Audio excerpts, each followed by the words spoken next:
Hi, everybody, and welcome back to another episode of the Navs Effect podcast. I'm your host, Naveen Ganglani. Welcome. Thanks for spending your Monday or whenever you're listening to this podcast with me. So, it's a fun one today. I'm going to start the episode by giving some of my observations and thoughts about the recent college basketball off-season championship games that took place over the last few days.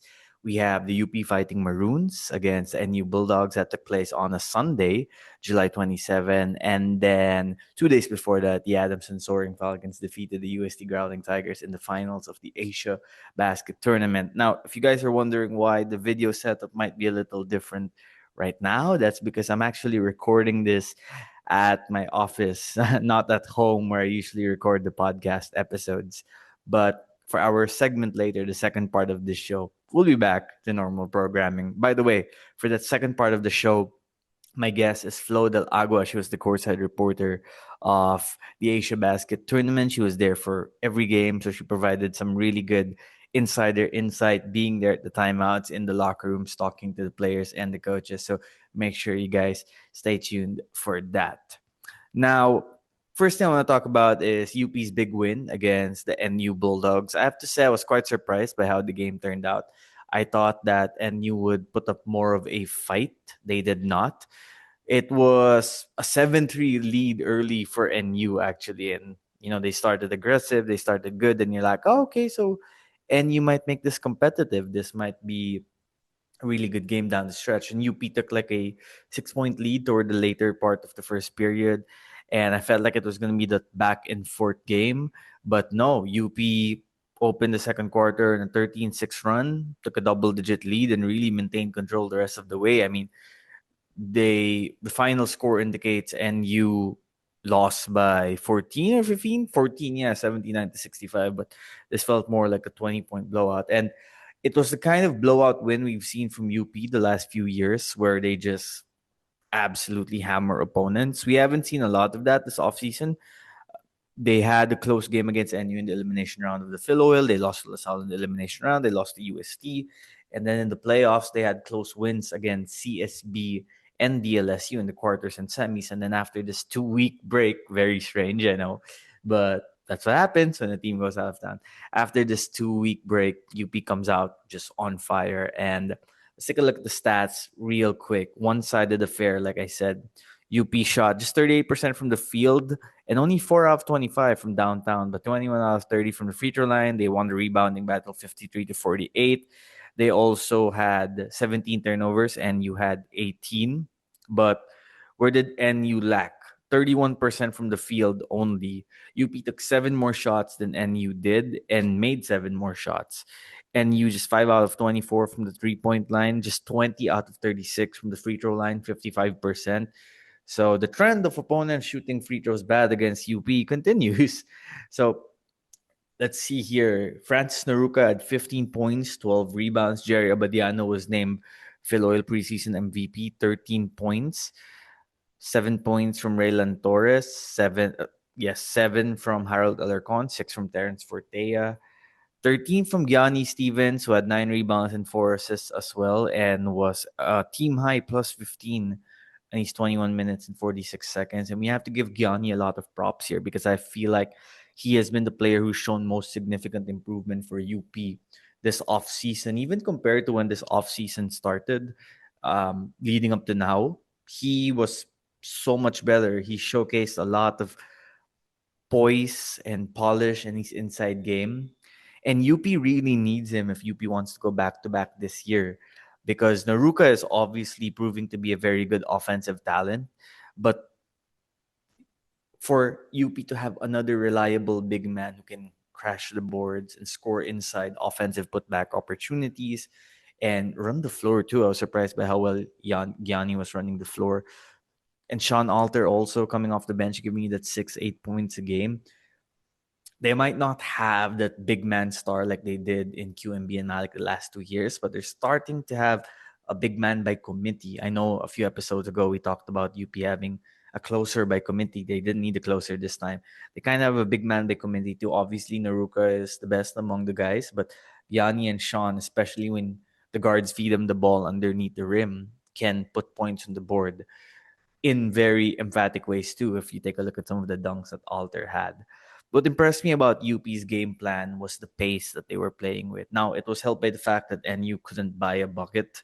They couldn't hit a perimeter shot to save their lives. And when you don't force UP to beat you with half court offense, you're asking for trouble. You're in danger.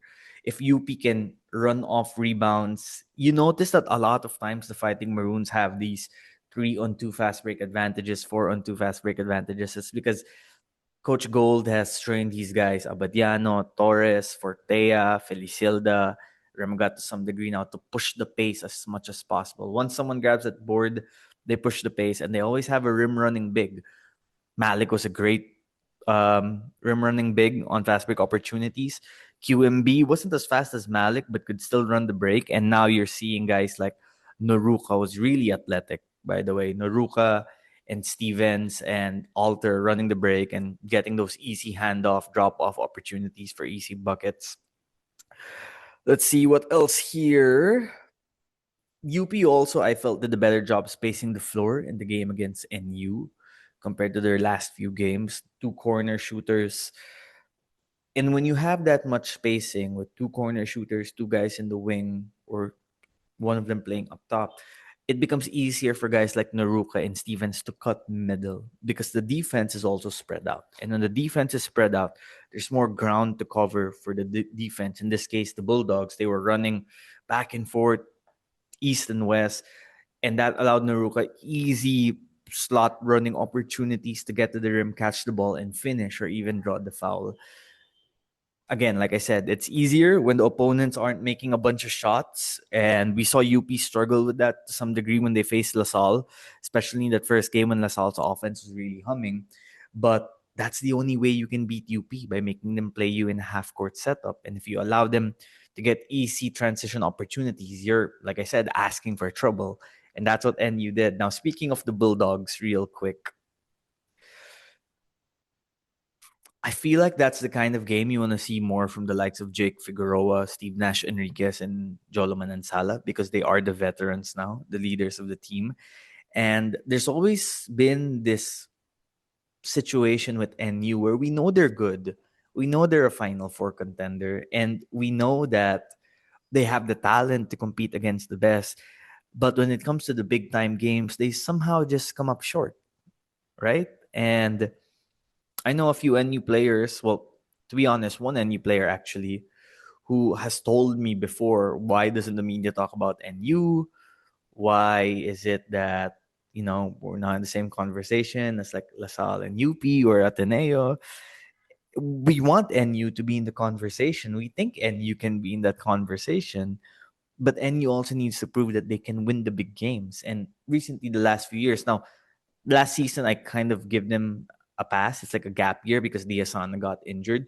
But even the last two Final Fours before that, they lost their Final Four game against UP, even if they were up in the fourth quarter. And then they were blown out by LaSalle in season 86. And now they had the chance to really make an impact, really stamp a big time win. And they came up with a disappointing performance. And I'm sure the team itself will be disappointed by that performance. I'm sure they'll want to bounce back. But for us to take NU as a legit title contender seriously, they need to win these kinds of games. And so far, they have just been unable to. We'll see if they can change that come the UAP season. Now, let's go to the AsiaBasket games. I don't know why some insecure Adamson fans started commenting and messaging me, being like, talk about us. We just won the championship against USD. First of all, I didn't have a post right away on Facebook because that Friday night I was busy with so many calls and I said I would talk about it on the podcast. So here I am. Now, great win by Adamson. We should say no Nick Cabanero from UST. That does not discount Adamson's win. I felt that Adamson had a really good performance, really impressive. Taking a look at the stats real quickly off that game, 36% from the 3-point distance were the Falcons. And that's a team that relies a lot of jump shooting. They don't really have paint penetrators or guys who can dominate in the paint. So they'll need that kind of jump shooting to win a lot of games and make it back to the Final Four. Overall, they shot 36% from the field. Sorry, they shot 25% from three, but 36% from the field, 27 of 75 field goal shooting. Rebounding, they were tied with UST, 33 rebounds each. They did limit UST to 31.6% shooting from the field, including just 4 of 25 from downtown, 11 of 19 from the free throw line for UST, 6 out of 9 for Adamson. Adamson turned the ball over 14 times, UST turned the ball over 17 times. Standout performances. Medina from Adamson with 16 points on 5 of 13 shooting, including 4 of 5 from the free throw line. Manu Anabo with 11 points for Adamson. Montebon just 7 points. Ray Allen Torres, the former UPIS standout, with 10 points. He has been slowly developing under the radar for 2-3 years now. Not exactly like a big time player yet, but you're seeing incremental improvement with each passing tournament Adamson plays.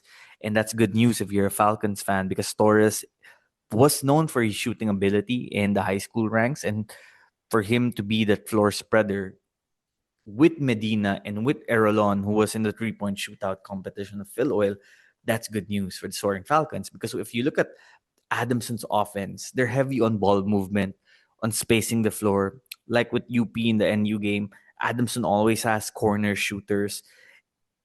So they might not have that star power like a Kevin Kimbao type, right? Or like that Carl Tamayo type for UP a few years ago. But they'll try to beat you with ball movement, with good shot selection, with effective shots. The nice thing about Adamson is you'll rarely see them beat themselves. They're the kind of team coached by Nash Rosella. Like I said, I have big time respect for Coach Nash because of what he's done in the college basketball level. They're the type of team that will come in well prepared.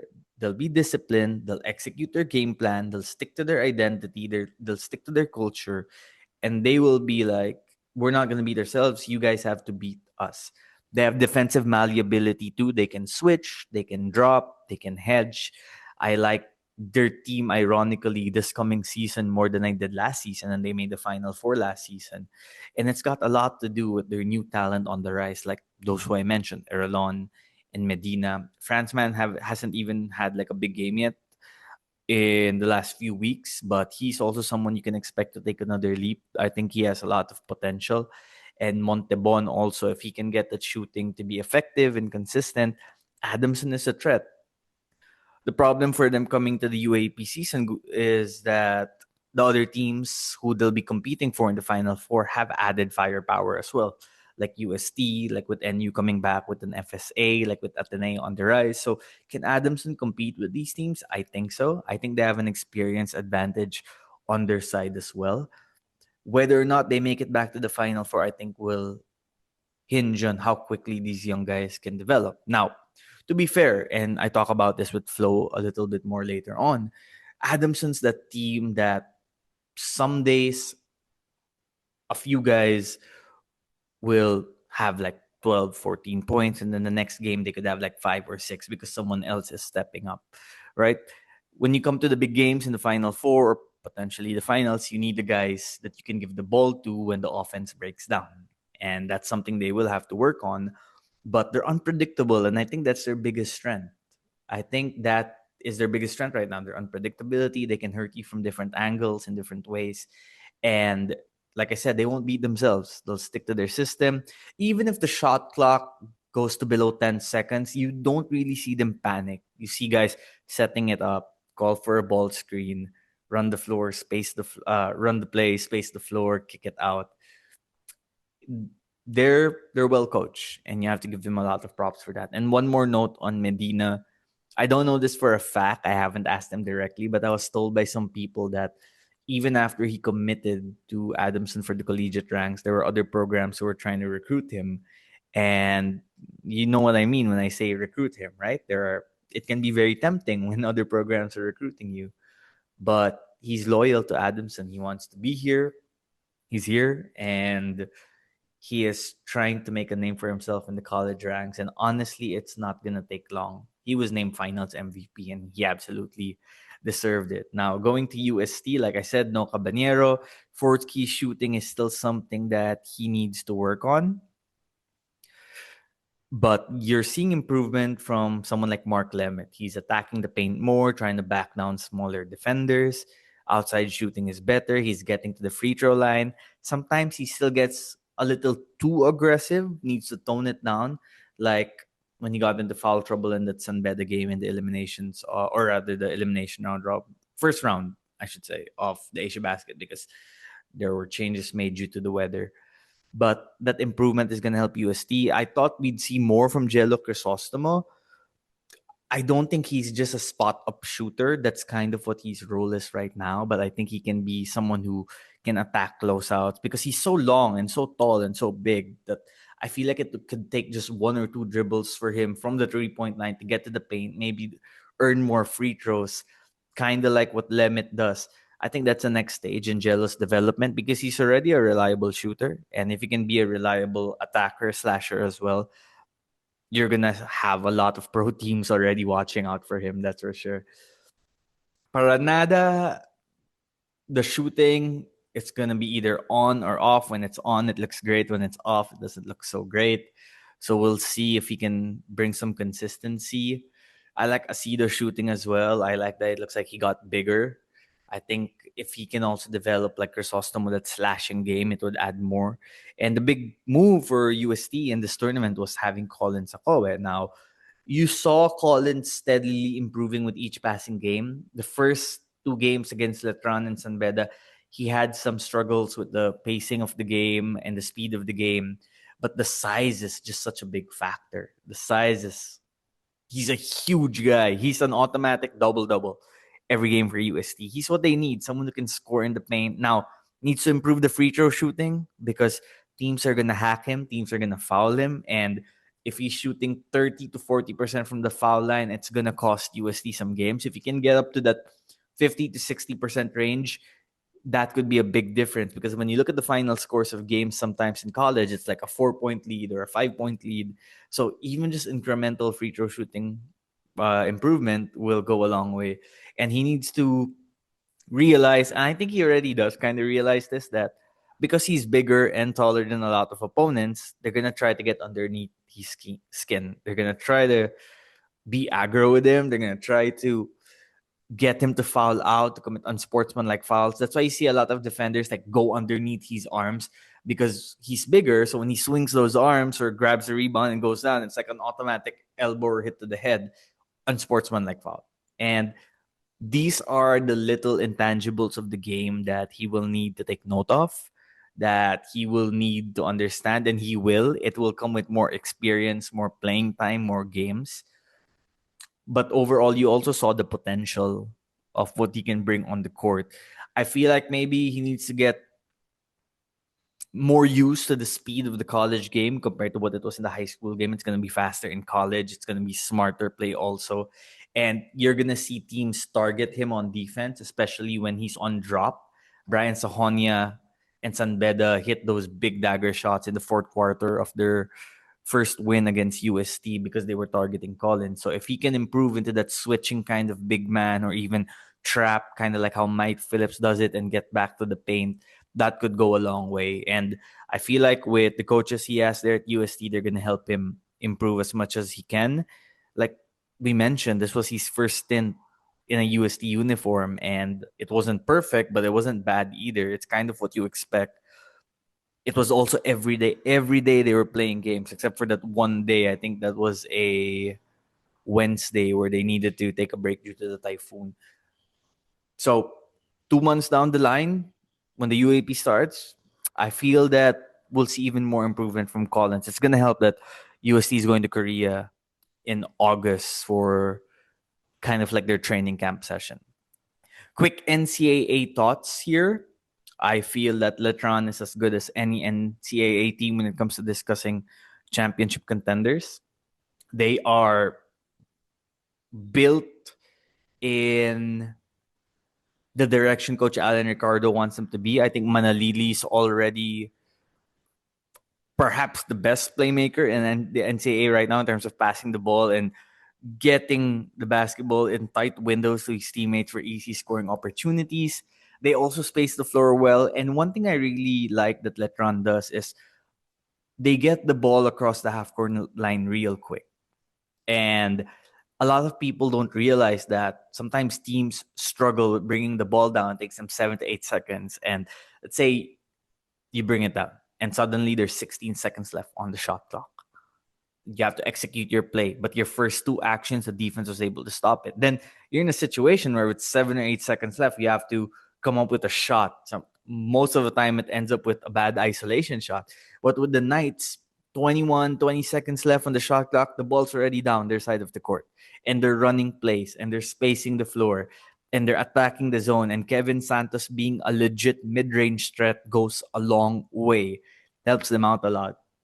They're deep. I like that Kwahao can come off elevator screens, pull up real quick. He has a high release point because he jumps high, so it's hard to defend his shot. Estrada is a solid one-on-one player, and he can score and he can run, and he is feisty on defense. Omega is a solid defender, especially if he's gonna start at the 5 for them. He was getting under Collins' skin.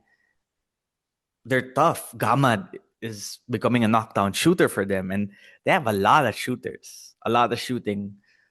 I'm really excited for Letran. I think they're gonna be back in the championship picture this season. Some quick other notes. I think that Yukian Andrada is starting to show glimpses of how good he can be as a pro down the line. If that shooting remains consistent, he should be a late first or early second round draft pick.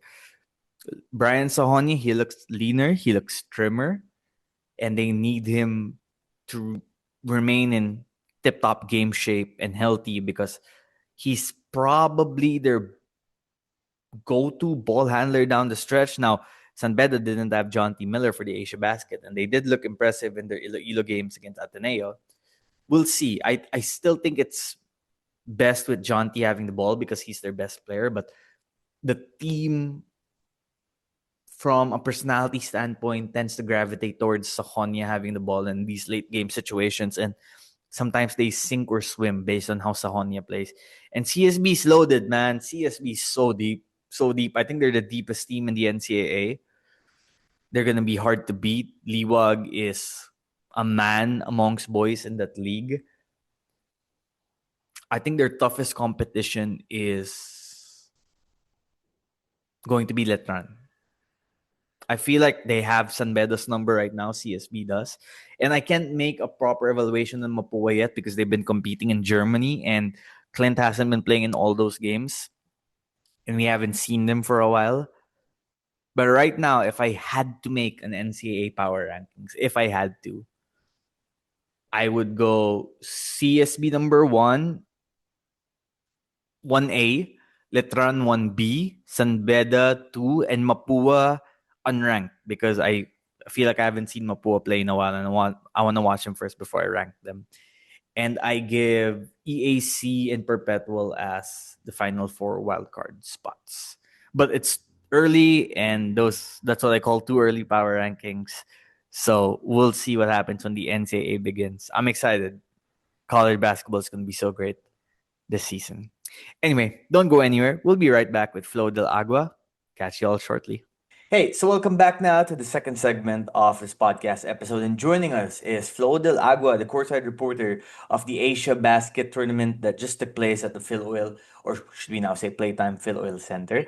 She is also a reporter for GMA. She's been covering NCAA the last few seasons. Flo, it's nice to finally have you here on the podcast. We have some big news about you we'll share later on. But first, let's go to the AsiaBasket coverage. You covered all games every day as the courtside reporter, 4 games per day. So kudos to you for that. That was big time. Thank Given you. also that we had a very rainy week with work suspensions, classes suspensions, but we were full steam go and we were out there doing work for the hoop junkies, shall we say, that love to watch basketball. But you got to be in the timeouts, you got to be in the huddles, you got to interact with the players and the coaches. So let's start with Adamson because Adamson won the championship. And I feel like many assumed UST was gonna win that game because UST has a lot of talent. But once again, Exactly. Coach Nash, yeah, exactly. But once again, Coach Nash Rosella and his Soaring Falcons proved to be a very good team on both ends of the floor, executing offense, defense, efficient game plan, guys stepping up, such as Medina, Erolon, Montebon, of course, Manzano. So being in that huddle of Adamson, and we haven't heard a lot about them yet as we get closer to college basketball season.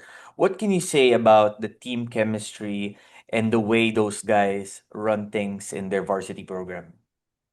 I do have to say with Adamson, the first thing at the top of my mind when you were speaking about it, the loss of Royce Mantua sa team, it really had an impact sa kanila eh. Actually, when I was speaking with one of Royce's co-veterans, said Manzano, sabi ko, said the last time Adamson was here for Asia Basket college campus tour, Royce was still with you guys. He was contributing a lot on and off the court as a leader, as a scorer. Sabi ni said sa akin na, yes, ininda talaga namin yung pagkawala ni Royce. But at the same time, it was also a point in our team where we had to, come together as a group, be stronger. Because yung pagkawala daw ni Royce, malaking reason, but it shouldn't hinder them from being in the top four of UAP Season 88. Sabi nila na parang, yes, it was an ache not to have Royce anymore, but it was also an opportunity for them to grow, an opportunity for them to be a better team. Parang chance nila daw yun to show the people that they can rise through the occasion. And yung sinasabi mo na UST talaga yung parang people were rooting for the Like the championship. favorite, yeah. Uh-oh. Yes, because the integration of their new FSA, Collins Akowe, grabe din talaga yung impact. Not only for the fans, but also for the team, the confidence that Collins is bringing to them. Ibang klase kasi, did you know that Asia Basket was the first stint of Collins as a USD Growling Tiger? But even before, I think 2 weeks pa lang siya training with the team. So technically, new guy in town talaga, literal. He doesn't even know like 50% of the system of Coach Pido. Pero yung sheer confidence na binibigay ni Collins, grabe yung impact sa UST. So yes, Adamson, if you could call it, they were the underdogs sa championship. But I do have to say, iba din kasi yung gustong patunayan ng super rookies. Matt Erolon also was stepping up as a leader as well. Pero yung si Earl Medina, sabi niya kasi sa akin na ayaw niya daw na ipakita na porket nag-shine sa high school, hindi na makaka-adjust sa college. He wanted to break that stereotype. He wanted to prove na what he brought to high school, he could elevate sa college level with Adamson. I think that's also why he gave those numbers in the finals, rising as the finals MVP, 16 points for the championship. Absolutely. With Adamson, especially with Coach Nash, you'll always see them develop good guard play in particular. Started with Jerome, and then it went over to Montebon. And then now you Yeah. can kind of see Erolon and Medina being next in line as those guys to carry the offense. And Coach Nash is someone who's trying to develop a winning culture there in Adamson. I like how you said that, I believe it was Sed Manzano who stated they want to show that they still have the top four potential in the UAAP, which would put them in the Final Four chase, right?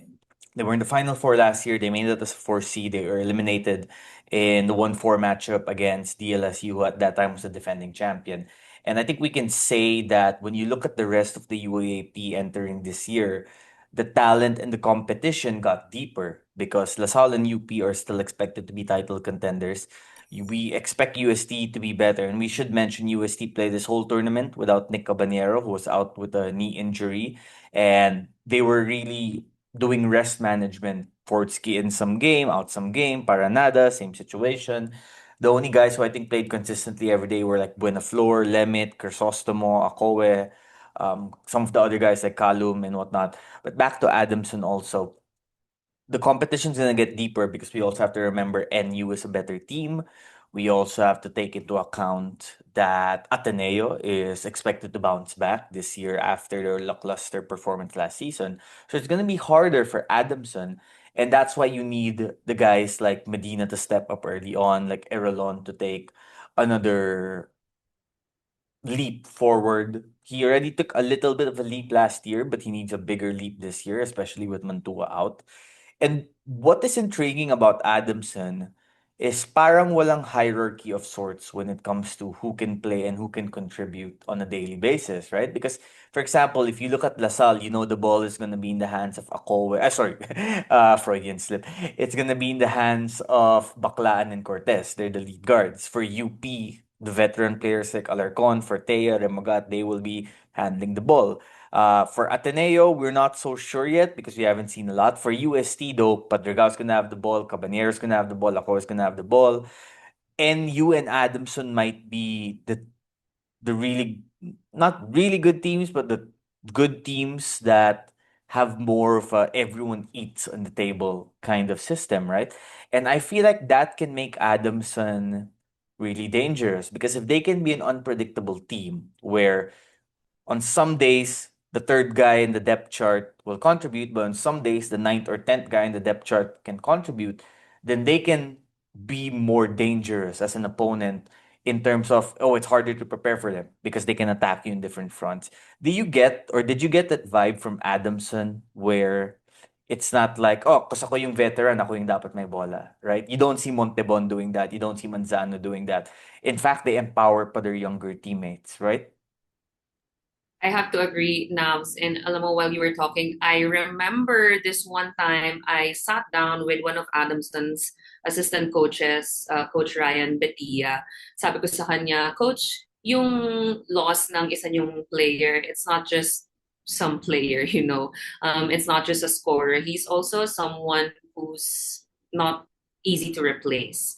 Yung role niya as a leader, as this kumbaga icon for Adamson, na every time he comes in, there will be production, there will be impact sa opponents. Sabi ko, at this point sa preseason ninyo, especially with UAAP approaching, knocking on your doors, has that spot been filled already?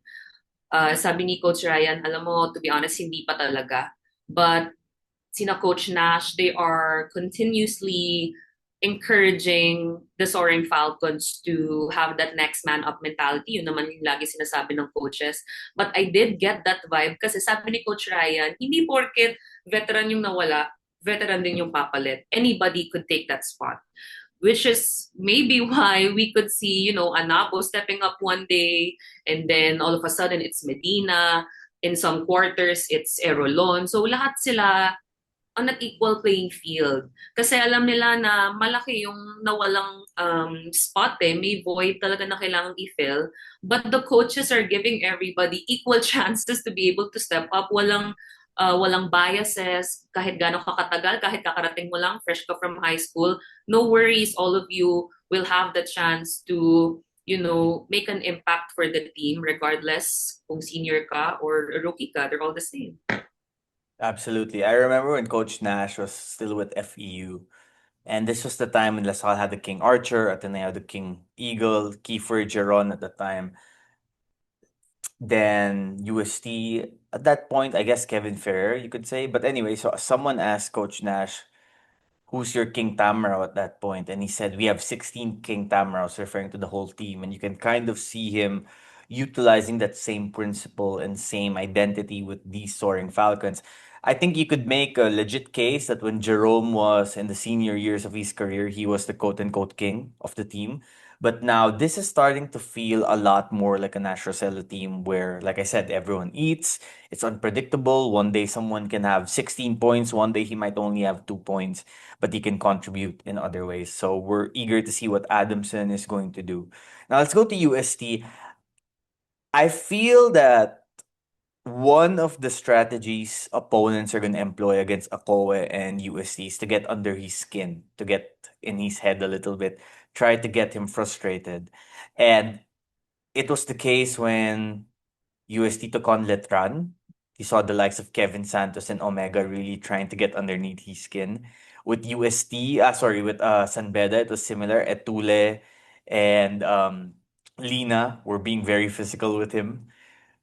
Celso as well. And then I didn't get to watch the Benil game, but against Adamson yesterday too. You saw after the game, Collins wasn't so happy.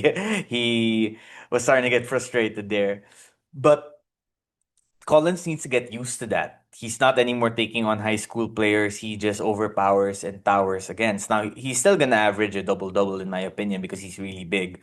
But one, I feel like he needs to maybe get a little bit slimmer, needs to play a little bit faster, which he hasn't been training with the team because for a long time, like you said, he only started training with USD like 2 weeks ago, and he knows like 50% of the game plan. So I feel like not training with the team consistently doesn't exactly put you in game shape. And that's not me saying that Collins is out of shape. I mean, I got to play pickup ball with him recently. He is in shape, but maybe not UAAP shape. In the UAAP, the college level, the game is faster, and he's gonna need to maybe get a little faster himself as well. But at the same time, and more importantly, in addition to the free throws are also something he needs to work on. But he also needs to find a way to keep his head in the game because every opponent he faces, every defender he faces, they're gonna likely be shorter than he is. And for them, the way to balance that disadvantage is to try to get him irritated, try to get him in foul trouble, try to get him to commit unsportsmanlike fouls and whatnot. When you were in the huddle, when you were in the timeouts, did you see Collins frustrated by the defense teams were playing against him? And how was he acclimated to his new teammates? In terms of Collins, for a lack of a better term, losing his temper in games, I do have to say in their huddles, in their timeouts, or even sa pre-games nila kapag kinakausap ko yung coaches ng UST, they are aware of that. It's something na they are putting close attention to. Sabi nga nila na Collins, for his age, the talent, unquestionable, but temper is something that they're also looking to develop. Sabi kasi nila na isa rin yun sa makaka-apekto rin sa mga games nila in the future, sa games ni Colin as an individual, but the awareness for the coaches and for Collins as well, it's already there. They acknowledge it already. And mabuti nga na they risk to have Collins in such a prestigious league like the AsiaBasket kahit na 2 weeks pa lang because they're able to discover weaknesses like this maki-fix pa nila just in time for the UAAP.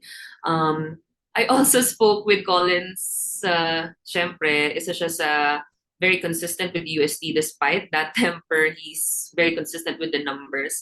Alam mo, this guy, kung sa pre-game, yung mga teammates nagbibiroan, sumasayaw sa locker, kumakanta, doing their warm-ups, or their stretching, si Collins, he would just sit in like one corner and put his headphones on and just acclimate himself to the court by himself, talking to nobody, just observing the players around him. He's that type. He's the type who thrives, I believe, kapag he focuses on himself, observes himself. And si Collins, although medyo bata pa siya by age, no, he is fresh from high school, yung level of maturity niya, ibang-iba na talaga. One of the things Collins told me that I will never forget, sabi niya na when he moved from Nigeria to the Philippines to play for NU High School, he knew zero basketball.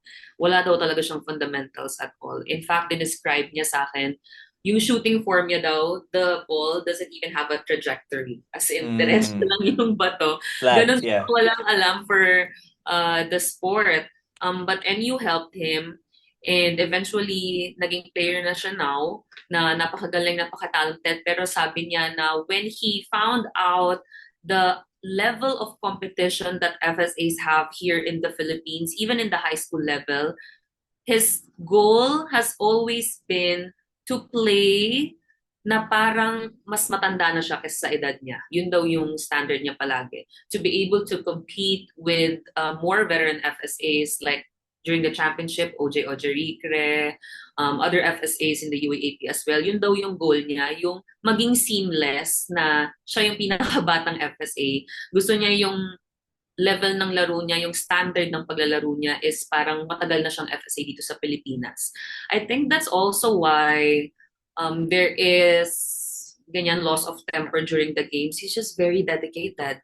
I think it's the commitment showing, the commitment to prove himself to the people, just love for the game. Yun yung nagpapawala ng temper niya. He's really not settling for anything less than perfection.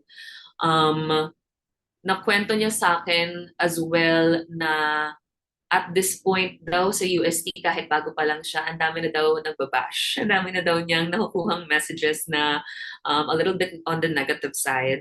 And yung mga ganitong messages daw, it just motivates him even more. So I think that's why on the court, despite the scoreboard, yung intensity niya laging 101%. So he reads the messages, the negative comments. He's not the type to just kind of delete it or brush it aside. Definitely, sabi niya nga na parang ang opinion niya towards it is I take those messages, I take those negative messages as motivation to me, but it'll be better daw kung yung mga tao mismo will come up to him in person and then tell him the criticism. So that's when, sabi niya, they will earn my respect. But kung anonymous messages lang daw yung negative comments, Collins will simply take these people as, instruments for his motivation. Pero kung anyone would come up to him daw and then tell him these things in person, he'll take that into account as constructive criticism. Pero si Collins, he's yung work ethic niya, especially with what he wants to show with the coming UAAP, the goal is talagang straight talaga, no distractions, no outside noise. In a span of 5 days, I've already gotten that interpretation from him. Well, we'll see more from Collins as we get closer to the UAAP. They'll be leaving for Korea on August 4, if I'm not mistaken. That will give the team a good chance to bond. Hopefully, everyone's healthy in time for the UAP season 2. One more guy who really impressed me was Mark Lemet. There were some really good sequences, but there were also some sequences where you saw that he still has work to go in terms of being the kind of player he has the potential to be, because he's a good 3-point shooter. He can score it inside, does a good job attacking bigger opponents in the paint and getting to the free throw line. But then there's sometimes too you see that he might force the situation a little bit too much or get a little too physical. Like there was that game against Beda, the one where Sahonia hit the game-winning shot. Lemon had one foul entering the third quarter and then had four fouls when the fourth quarter started, and then picked up the fifth foul on the double foul situation early in the fourth. And that was a game I felt the team could have really used him, because at that point he had like 21 points and was scoring very effectively from the field. So UST has a lot of young talent. We can add Buenaflor and Crisostomo to that list as well. And the development of the young talent to complement the vet guys like your Kyle Paranada, your Padregal, your Caballero, that makes them a more well-rounded team. Now, whether or not it all comes together, we shall see, because they have this habit of playing up to the competition, like when in Filoil when they face LaSalle and UP. But they can also have this habit sometimes of playing down to the competition. And whether or not they build that consistency, we shall find out. Now, last thought here before we move further. From the NCAA squads that participated, Letran, San Beda, CSB, I was most impressed by Letran. I felt that Letran, they're going to be back in the conversation as being NCAA championship contenders. I felt that San Beda, we didn't really get to see the proper San Beda team because Miller wasn't playing and he's a big part of the squad. And Puno suffered back spasms at a certain point in the tournament. And with CSB, I don't think Sanchez played a lot, if any at all, in this tournament. And of course, Enot and Liwag, they were in, they were out, but CSB is a deep team. They have a lot of talent in that pool. Even their third stringers can play for some teams' starting units. So, what are some of the inside stories that you learned while reporting from these three NCAA squads that you think we should know as we get closer to the NCAA season? For the three NCAA squads, most especially for San Beda and CSB. When I spoke to both of their head coaches, sabi nila this Asia Basket tournament talaga, they're using it to gauge if their team is deep enough to be able to afford major absences from their major key players, if you may. Yung dalawang team naglaro sila na talagang, scrambling for whoever is available at the time.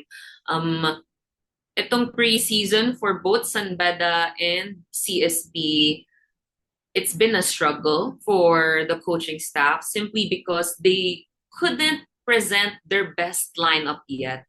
Because apart from the fact na they are still measuring kung sino yung will make the cut for the Team A coming into season 101, hindi nila matuloy yung pagme-measure because there are injuries left and right. And these things are unexpected. Wala silang magagawa, way out of their control. So for both San Beda and CSB, they just, use the final months to just decide finally na, okay, so kung hindi talaga may iwasan yung injuries, kung mangyayari talaga sa atin to, then let's use this tournament to measure kung kaya ba ng team natin maglaro without the people who are expected to be here. Kung kaya ba ng mga second stringers, third stringers natin to step up kung wala yung mga inaasahan talaga. And I feel that they're able to achieve that with the Asia Basket because compared to Letran, CSB and San Beda talagang they played all throughout the tournament ng sila-sila lang, kumbaga, sila-sila lang din talaga. So, who would you say are the leaders of these teams? The veteran presence. Because if we're asking best players, for CSB, I think Liwag is the best player. For San Beda, I think it's Miller. And for Letran, I think, I'm not sure if he's the best, but the most important player, I think, is Manalili because of the way he can set up his teammates. But who is that voice in the locker room, the voice in the timeouts, who are gathering the team together, making sure they stay united? I'll say it one by one. For CSB, it's definitely Gab Cometa. Mm. I say that because when I spoke to Gab on why he was able to do 8 3-pointers in a single game, and I believe that's sunod-sunod na tres, a couple of it in just one quarter, he told me that when it was announced that he was going to be the team captain, it was done daw na lahat ng pool ng CSB nakaharap. And the Mm. coaches presented it to them talaga. And it was announced that it was Gab Cometa. And Gab told me that the moment he found out and the moment that his name was called, that's when he knew that he had to be a role model, that he had to set a standard for the Benil Blazers na, okay, so we will get the championship this season 101 and I will start that brand. That's why I say it's Gab Cometa. For San Beda, definitely Brian Sahonia. Just for the mere fact that this guy is coming from a literal shoulder injury in the preseason. But even the times where hindi siya nakakapag-training, not touching a basketball at all for weeks, sabi niya na he still watched all of the Filoil games. Nandun siya, present siya all the time. He was observing how San Beda Red Lions were moving and executing the game. And habang injured siya at habang nasa bench lang siya, iniisip niya in his mind, anong pwede kong gawin para mas mapagaling pa yung team kapag gumaling na ako, kapag nakabalik na ako sa team. Diba, grabe yung pag-iisip niya as a leader na even though you're sitting out, literally cannot do anything inside the court, he was still thinking in his mind how he can contribute to the betterment of San Beda. And that's why I say he is really the leader for the team. And for Letran, I have to agree with you, Nams. It's Manalili. And I say this because sabi ni Jonathan sa akin, yung pagka-sit out niya nung season 100, that's enough lesson daw para sa kanya. Mm. Ngayon, hindi niya pa rin sinasabi sa akin the reason behind it. Every I time don't think he's allowed to say it. yes, exactly. Every time I try to talk to him about it subtly or straightforwardly, nag-iiba yung reaction niya. But one thing he could tell me about it is, sabi niya, enough lesson na daw yun na ma-sit out for 1 year at maging manonood lang on the sidelines. Sabi niya, this year, it's not just comeback for Letran, it's also comeback for his career. Because if we remember, Manalili is expected to be the next rising star in collegiate UAAP right after that Letran high school championship. And then all of a sudden, the fans were disappointed. Like, oh, saan na siya? Ganon. Mm. Akala namin lalabas na siya, eh, di ba? We're all excited. He's hyped up so much in the preseason. He was playing with Letran in the preseason ng season 100. And all of a sudden, first game of Letran, season 100, naka-civilian siya. And the report of the courtside report Panalay. at the time Mm. was, sorry, Manalili's gonna be out for Letran, season 100. Maybe you can see him next year, maybe not. So who knows? So sabi ni Manalili sa akin na ito this year, makikita ng mga supporters ng Letran kung ano yung hindi ko napakita ng season 100. And he was humble enough to tell me na maybe it was God's will na na-set out siya for season 100. Sabi niya kung siguro sumabak na siya kaagad ng collegiate collegiate NCAA ng season 100, baka hindi pa siya ready. Baka ma-disappoint lang yung fans sa kung anong mapakita niya because this year he was able to build 200% better Jonathan Manalili just in time for Letran's hopeful comeback ng season 101. I like how you slipped there. You said people expected him to be the next UAAP star. So, no, I'm just joking. But definitely, I think it's gonna be exciting to see Manalili in the NCAA this season. And I believe in this saying came from one of my favorite TV characters ever, Tommy Shelby, Peaky Blinders. He said something along the lines of, "With every catastrophe is an opportunity." And a lot of people last year, obviously, when they heard that Manalili would be sitting out because he was injured, and there were even reports he got injured in a Ligang Labas game, everyone immediately went to the negative side of things, right? The jokes, the criticism, whatnot. But small corner, what I like to call the optimist corner, which I thought was he's gonna come in next season, season 101, not anymore as a true rookie, meaning straight out of high school, but he'll be coming in as a rookie who already has 1 year of experience underneath his belt. Now, someone might say, how is that experience when he's injured and not playing? But he's still in practices. He's still watching the games. He's still taking mental notes in his head. And we know he's a high IQ player. He likes reading the floor, finding open teammates. So when you're a high IQ playmaker like he is, you're finding opening gaps. You're learning the system more. He was with Coach Allen naman since before pa, but he got to learn the system Coach Allen wants to play in college for that extra year. And now he comes in not like your typical rookie that doesn't have any experience, but as someone who spent the last year learning the system or trying to learn what they're trying to run, and he has better knowledge of it. So he's already playing like an actual sophomore, even if it's just his first year. And I feel like now that we've gotten past that criticism and the stage last year where it was more conversation about his injury and whatnot, now the conversation is going to be more of, wow, this kid has come in and immediately is a high impact player. And the scoring could use some work. He's not great yet finishing at the rim with layups.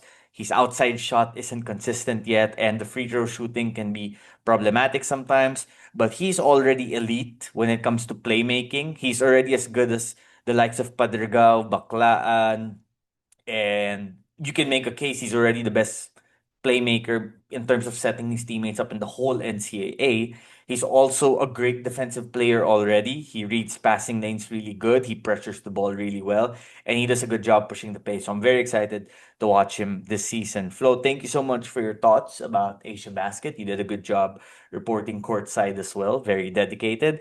And I'm excited to share this next bit of news, especially to those who have been following our work at Allstar Magazine since I joined the organization last year. Flo, as of Monday, July 28th, when you guys will be watching this podcast, is officially onboarded as our new reporter and new editor at Allstar Magazine. She'll be covering a lot of volleyball for us. We finally have someone to cover volleyball. So she'll be at the PVL games. She'll be doing UAP volleyball. She'll also be covering NCAA, which she's done for a while. So the stories you hear from her in her courtside reporting, she will also be providing for us at All Star through written features. I'm very excited to read her work, very excited to work with her. So, Flo, why don't you tell our listeners what they can expect from you as you enter this next stage of your career? Well, now, thank you so much for breaking the news. Finally, actually, I haven't told a single soul about this, that I'm finally joining All Star because I didn't want to jinx it. I do have to say that the process of applying for All Star is not easy at all. It took months of presentations, deliberations from the bosses, brainstorming of what I can bring to the table here at All Star. So definitely that hard work during the application, I will not put that to waste. But in terms of what I will bring to All Star and what the fans should expect of me, well, you've witnessed my work in the past. I always humanize the sports, regardless if it's basketball or volleyball, name it sport. I always try to represent the players as humans first before athletes. I try to expose the truth of what it takes to be able to do double double, be able to do history numbers for the Philippines. And that's what I'm very excited to bring to All Star. We've always provided top tier entertainment for the fans, but with me coming in, there's more access to the volleyball players, like you mentioned, because with basketball, we've already covered it excellently. But now for volleyball, All Star will be able to provide those inside scoops and what goes on before trainings, before games. And like you've mentioned, I'm very thrilled to be joining on Monday finally. So I hope the listeners of this podcast or wherever you're watching or listening this from to follow All Star Magazine and all of our social media accounts to stay updated. And I hope that you'll be able to witness and read my very first few articles. Absolutely. We're onboarding Flo on Monday, and then on Tuesday, she is going to have her first editorial meeting that I'll be taking charge of. So let's see how long she'll last at All Star. Now, I'm just joking with you guys. We're excited to have Flo. Obviously, she's always great at the humanizing stories, and I feel like that's going to be an area where All Star can thrive. Some news from myself as well. On Monday, officially, I will be elevated from senior editor of All Star to managing editor of the website. So we have such a great team with us. Flo is one of them.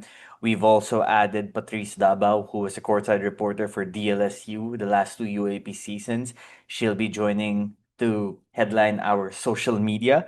We still have Javi Bautista. He used to work for Complex. He's been with All Star for a while. He'll be taking charge of social media as well. And of course, we have Abo Limos. So for esports fans, those who have been following that side of media coverage, you guys are familiar with his work.